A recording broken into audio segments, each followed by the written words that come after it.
మేము కేసీఆర్ సంస్థ నిర్వహిస్తాం. మూసివేసేటువంటి ఆగత్యం మాకు పట్టలేదు.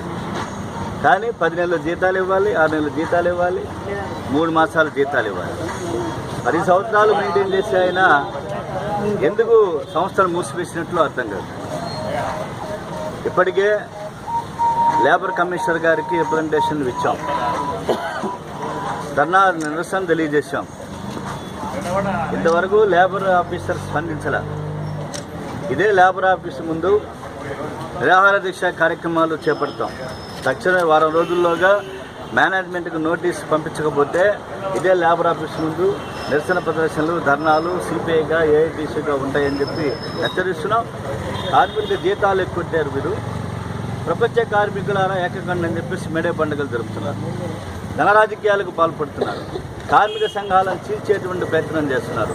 కార్మికుల్ని బెదిరించి డబ్బుతోటి ఒక కాకి చొక్కా 150 రూపాయలు, పారిశుద్ధ్య కార్మికుల్ని బెదిరించి, శానిటరీ ఇన్స్పెక్టర్లను బెదిరించి, అధికారులను బెదిరించి సభను జరుపుతున్నారు. ఇది నిజమా అని చెప్పేసి, నిజమైనటువంటి సభ అని చెప్పేసి అడుగుతున్నా. ఇవాళ కేసీఆర్ ట్రావెల్స్ కార్మికుల జీతాలను ఎగ్గొట్టిన మీకు మేడే పండుగను జరుపుకుంటే ఉంటే నైతికత కానీ అర్హత కానీ ఉందా? మాట్లాడాడు ఎంపీ గారు మాట్లాడుతూ, మేము చాలా వాళ్ళ భీమా పథకాన్ని పెట్టి కార్మికుల సంక్షేమానికి పాటుపడుతున్నామని. అసలు నీ ట్రావెల్స్లో ఈఎస్ఐ లేవు, పిఎఫ్లు లేవు, హెల్త్ కార్డులు లేవు. 20 సంవత్సరాలుగా నీ సంస్థ ఎదుగుదలకి, నీ సంస్థ అభ్యున్నతికి, నీ ఎదుగుదలకి పనిచేసేటువంటి రక్తాన్ని చెమటగా మార్చి చేసేటువంటి కార్మికులకి జీతాలు ఎగ్గొట్టి వాళ్ళ దయ్యాలు వేదాలు వల్లిస్తున్నట్లుగా నీతులు చెప్తున్నారు.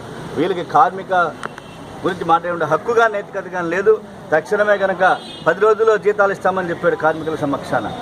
10 రోజులు ఇవ్వాలి, 20 రోజులు గడిచింది. ఒక్క రూపాయి పైసా కూడా యాజమాన్యం జీతాలు చెల్లించాల. జీతాలు చెల్లించకపోతే కేసీఆర్ ట్రావెల్స్ ముందు అవసరమైతే ఏఐటీసీగా, సిపిఐగా కేసీఆర్ ట్రావెల్స్ కార్మికులతో కలిసి ఉద్యమిస్తామని చెప్పి ఈ సందర్భంగా యాజమాన్యాన్ని హెచ్చరిస్తున్నాం. అలాగే లేబర్ డిపార్ట్మెంట్ కూడా నిష్పక్షపాతంగా, ఇర్రెస్పెక్టివ్ ఆఫ్ పాలిటిక్స్, అధికార పలుకుబడికి, అధికార దర్పానికి లమ్మకుండా మీ డ్యూటీ మీరు చేయమని చెప్పి మీ పక్షాన, కార్మికుల పక్షాన ఎర్రజెండా ఉంటుందని చెప్పి ఈ సందర్భంగా లేబర్ ఆఫీసర్కి విజ్ఞప్తి చేస్తున్నాం.